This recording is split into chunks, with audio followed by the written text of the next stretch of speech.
moi c'est Marine Diogo et aujourd'hui j'enregistre ma première vidéo YouTube. Par contre ne me juge pas ni sur l'éclairage, ni sur le son, ni sur le montage parce que clairement je me lance sur YouTube en mode totale débutante. C'est-à-dire que j'ai acheté un micro mais le micro fait un son horrible donc du coup je tourne sans micro et ça donne un petit peu cette résonance que tu entends dans la pièce. Je viens d'emménager dans un nouvel appartement où j'ai pu enfin avoir ma pièce couture. Elle n'est pas encore trop meublée etc. Donc vraiment ça fait une résonance dans la pièce. Ça se réglera au fur et à mesure des vidéos mais c'est pas le sujet. J'ai envie de partager autour de ma passion, c'est-à-dire autour de la couture et de l'univers créatif et manuel. C'est un petit peu le but de la chaîne mais j'avoue que j'ai pas d'idées précises etc. Je pense que ça viendra au fur et à mesure. Sur Instagram vous avez été super nombreuses à me poser la question de savoir comment j'avais commencé la couture, quelles sont les techniques de base etc. etc.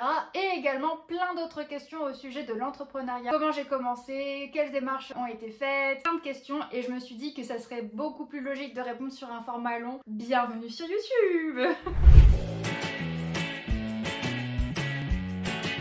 C'est parti. J'ai commencé la couture il y a environ 10 ans, mais je vais t'expliquer un petit peu tout mon parcours pour en arriver là. En 2014, j'obtiens mon bac ES, économie et sociale, et suite à ça, je fais un BTS MUC, donc BTS Management des unités commerciales. Non pas parce que je suis une passionnée de management, mais tout simplement parce que je ne sais pas quoi faire à la sortie de mon bac. Je dirige sur ce BTS que j'obtiens en 2016. Suite à ça, je travaille pendant 3 ans dans le prêt-à-porter. Et franchement, au début, j'aimais beaucoup la relation avec le client, j'aimais beaucoup le fait de parler de mode, de devoir conseiller, etc. Je trouvais ça super cool. Au fur et à mesure des années, ça ne correspondait plus du tout à moi et à ma façon de consommer. Je me sentais en total décalage et c'est ce qui a fait que j'ai démissionné au bout de 3 ans. J'ai mis 1 an et demi avant de me décider à partir parce que quand vous êtes en CDI, et oui ça je l'avais pas précisé mais j'étais en CDI, c'est très compliqué de quitter son emploi. Suite à ça, j'ai travaillé pendant 2 semaines dans l'immobilier et franchement, je tire le chapeau à tous les agents immobiliers qui vont regarder cette vidéo parce que j'ai fait 2 semaines de pige et comment dire que j'ai détesté ça.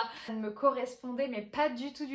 Bref, au bout des 2 semaines, je décide de mettre fin à mon contrat. Ensuite, pendant 2 ans, j'ai travaillé dans l'assurance, donc vraiment, encore une fois, rien à voir. Cette fois-ci, j'étais dans tout ce qui était plutôt administratif, j'étais en relation avec des entreprises et ça me plaisait beaucoup, l'entreprise était géniale, les collègues étaient très sympas, vraiment c'était un univers nickel.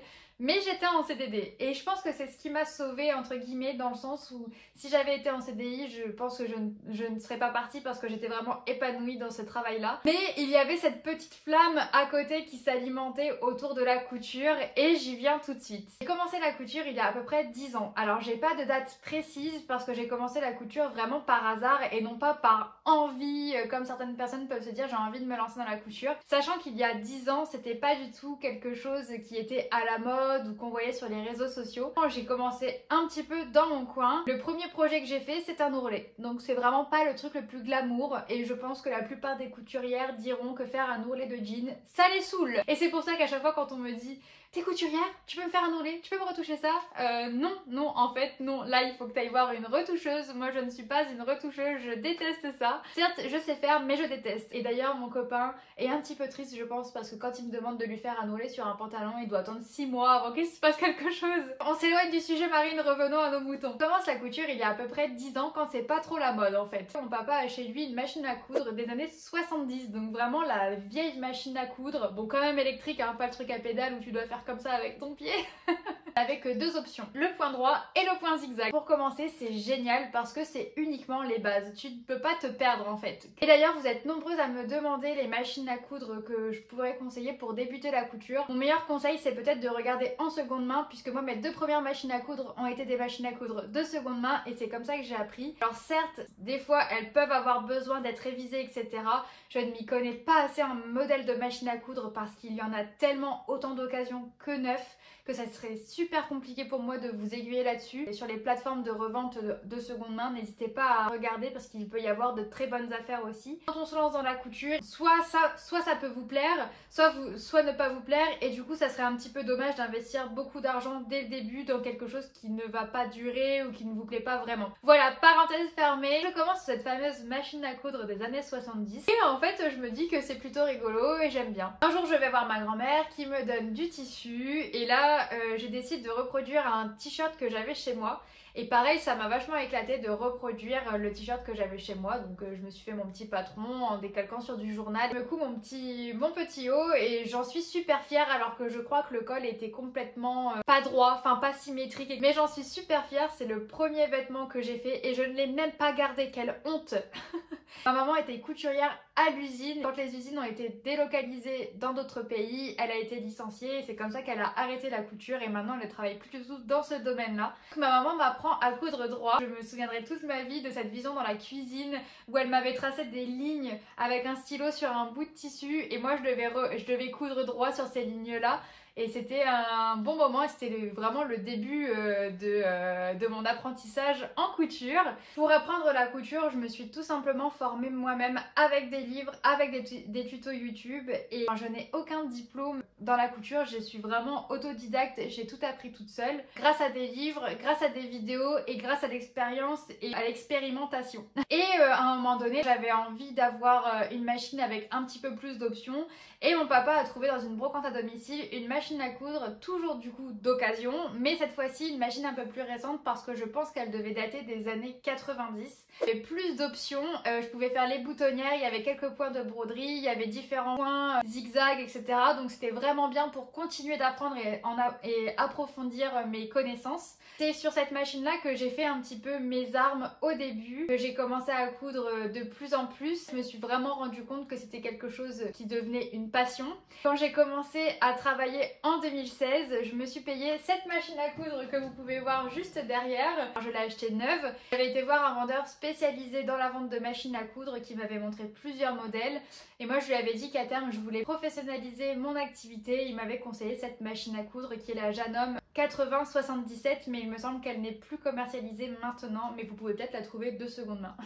Donc dans mes critères de recherche de machine à coudre, je voulais une machine à coudre qui puisse me suivre au niveau professionnel, même si ça n'est pas comme une machine industrielle, elle tient quand même vachement bien la route. Je touche de la peau de singe parce que là il va y avoir plein de problèmes qui vont arriver maintenant que j'ai dit ça.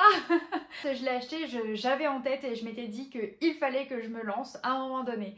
Quand j'étais en études, je faisais beaucoup de couture à côté des cours et quand j'ai commencé à travailler, je faisais de la couture sur mes temps libres. Quand j'étais dans le commerce de prêt-à-porter, bien entendu les horaires de commerce vous connaissez, je vais rien vous apprendre. J'avais très peu de temps libre pour faire de la couture. Il faut savoir que pour moi la couture c'est un petit peu comme pour certaines personnes aller courir pour se vider la tête. Moi c'est faire de la couture pour me vider la tête. À tel point que des fois, maintenant ça n'arrive plus trop puisque vu que c'est mon activité je fais ça en journée. Ça arrivait à l'époque que le soir je fasse un peu de couture, mon copain me parle et je ne lui réponds pas parce que je suis trop dans ma bulle. Et ça je pense que plein de couturières pourront témoigner qu'elles sont pareilles que moi. On s'éloigne encore un peu du sujet. Je suis arrivée en assurance, j'avais trouvé une formation à faire où en fait il fallait être en présentiel sur Paris tous les lundis. C'est une formation que je payais avec mes CPF. Donc j'avais été acceptée, donc j'étais super contente parce que enfin j'allais pouvoir avoir des cours. C'était pour apprendre surtout les techniques de patronage, etc. dans le but d'après me lancer. J'avais l'autorisation de ma responsable à l'époque en assurance qui avait été adorable et qui m'avait dit que je pouvais m'absenter tous les lundis matin et je venais travailler les autres jours de la semaine. Et ce qui s'est passé c'est qu'il y a eu le monsieur Covid qui est arrivé et donc la formation a été annulée. J'étais un petit peu dégoûtée mais la preuve en est qu'il ne faut jamais baisser les bras puisque quelques années après je me suis lancée en avril 2022. Je pense que j'ai un petit peu fait le tour. Quand je dis sur Instagram, parce que bon il y a peut-être des gens qui découvriront cette vidéo avant de me découvrir sur Instagram, que je suis en train de réaliser mon rêve, c'est une réalité. Je sais pas si ça va se ressentir en vidéo, mais c'est vraiment quelque chose qui m'anime. Moi, c'est un rêve juste de pouvoir vivre d'un métier comme celui-ci. Et si tu ne connais pas mon activité, n'hésite pas à aller voir sur Instagram, c'est marine-du8diogo ou directement sur mon site internet, c'est marinediogo.fr. La vidéo arrive à la fin. J'espère que la qualité du son, de l'image, du montage ne sera pas trop pourrie, mais soyez indulgents parce que clairement... je suis novice, mais je vais faire tout mon maximum pour que ça ait l'air d'être bien professionnel. On va se retrouver dans une deuxième vidéo où je vais pouvoir t'expliquer un petit peu plus tout ce qui concerne l'auto-entreprise et l'entrepreneuriat. N'hésite pas à lâcher un petit pouce, à t'abonner si c'est pas encore fait et à mettre en commentaire ce que t'as pensé ou si tu as d'autres questions, n'hésite pas à les mettre en commentaire. Il y a même mon manteau raté et pour ceux qui n'ont pas la référence, allez voir sur Instagram. Peut-être que tu te dis depuis tout à l'heure, la nana elle nous parle de couture mais t'as vu la gueule du truc qu'il y a derrière? Oui, même après 10 ans de couture, tu peux faire des erreurs et c'est tout à fait normal. Je parle encore beaucoup trop. Je vous fais des bisous et je vous dis à bientôt. Bye!